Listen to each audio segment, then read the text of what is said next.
happens when you stop tilling. In the early stages of the transition, you'll notice an increase of biomass on the field surface.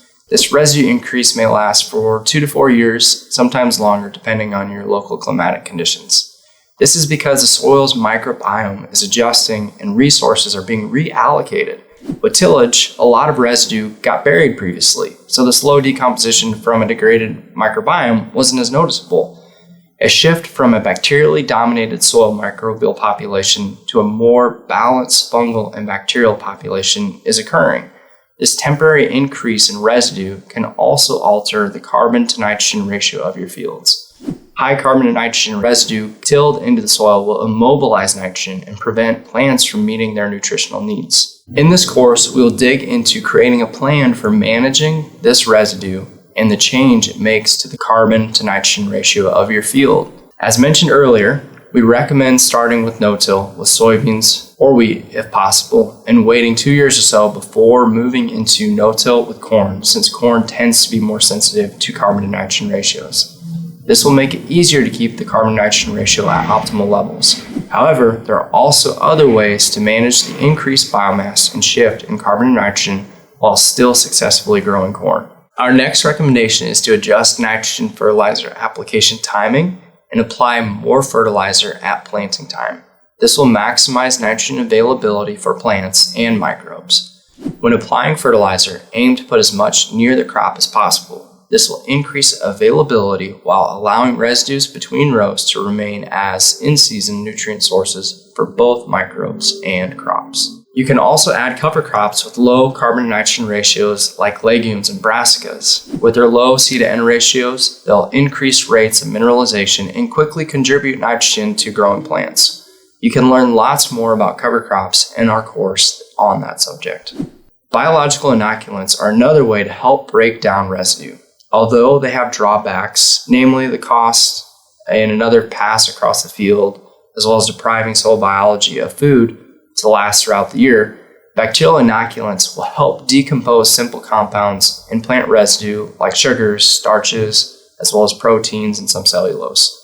Leaves and grain generally have the highest percentage of these compounds, which is generally why they decompose more quickly in the field. Fungal decomposer inoculants are generally better at breaking down the more complex components of the crop residue, such as cellulose and lignin. Stocks contain higher levels of these compounds, which take longer to break down. Generally speaking, this is why most of the crop residue that remains after a short time in fields is old stocks. Overall, the best solutions for managing increased residue are preparing your drill and planter for this residue spike and boosting the natural soil biology through cover crops. And anytime you got stuff decaying on the, and stuff in the soil, yes, it helps you. I guess it helps, get the plant nutrients to do a better, grow off better. The strip till work up 11-inch band through the field, and the planter right on top of it. So the residue is outside that planting area, so it wasn't with us. It wasn't an issue. And then when we didn't run a strip till, we also had row sweepers in front to kind of clear the way for the planter. So that row was never the issue with the row. We never residue anything on top of the ground. No till, you more likely get better because you got moisture. You keep your moisture longer, and naturally that's going to give you a better yield.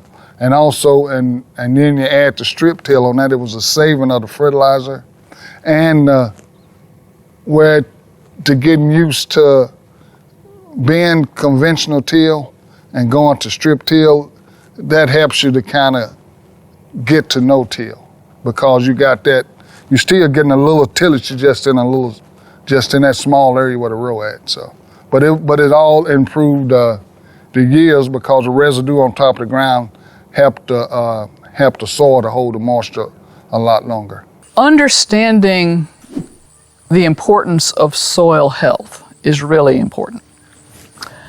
Mechanical solutions to soil conditioning, I have come to believe for us, damage soil health.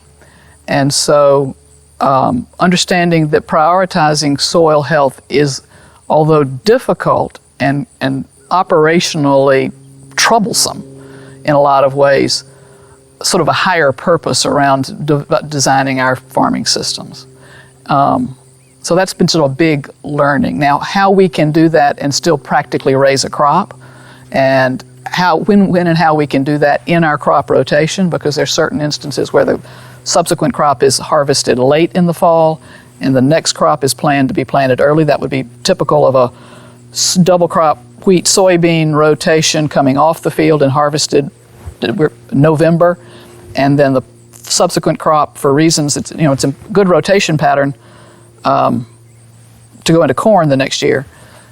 There's just no window for cover crops, but we still leave the soil armored with the residue from the 2 previous crops, and we don't till. So again, a big aha as a priority is thinking of long-term soil health, and for us that's erosion control and building organic matter and improving the ability of our cash crop roots to penetrate our soils and go down to moisture. And the idea that with no-till you could probably have less blowing events in your soil might not save money on plowing, but could you actually grow something, and would the crops grow without plowing? We tested it for a couple of years. The residue just left from the previous crop was enough to help with the blowing sand somewhat, and we've been no-till for a long time. It alone prevents a lot of erosion that we were having with the plowed fields washing away with heavy winter rains. It saves money because it's an awful lot of diesel required to do all the tillage.